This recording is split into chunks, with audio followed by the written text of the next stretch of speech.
Jennifer.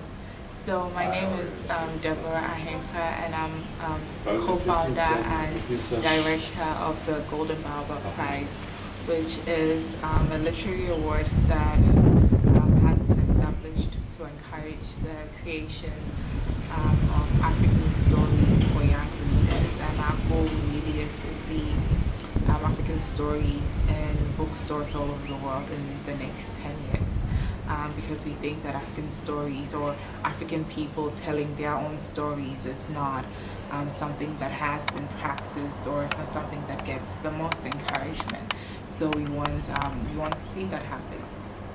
How I got involved in this was I grew up in Ghana, and I loved to read when I was young, and all the books I read were American or British or Canadian, and they were great. You know, I learned a lot from that, and for my university studies I got a scholarship to go to Bryn Mawr College in the US, and that was really great. But I got to the United States to realize just how ignorant I was about Africa, because the same books that my American college mates had read while growing up, I had read too. The same movies they had watched, I had watched too. So they asked me about, oh, Mali, and I'm like, oh, okay, I don't know. So I kept thinking, well, you know, how different would I be if I had grown up reading, you know, fantastic stories from Africa, and what would it mean for young people all over the continent to see themselves in Africa, and to see themselves in books for young people, and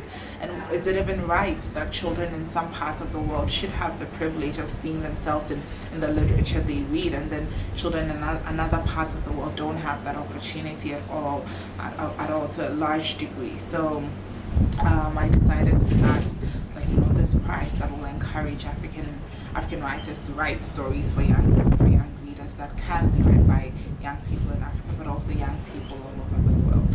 So yeah, the Golden Baobab Prize started 2 years ago, and it's been incredibly successful, considering that we've been working with almost no budget at all.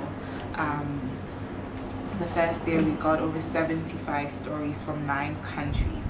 The second year we got over 160 stories from 12 countries, and in the first year I always say that after we found the winning stories, we had no money to give the prize. Was after we found the stories that we went around asking people for $1 each, and got $2,400 together to give the prize. And what's exciting about this is that it doesn't need a lot of money. It just needs enough to start something that could really become a legacy for literature in Africa, but not only Africa, for the rest of the world as well.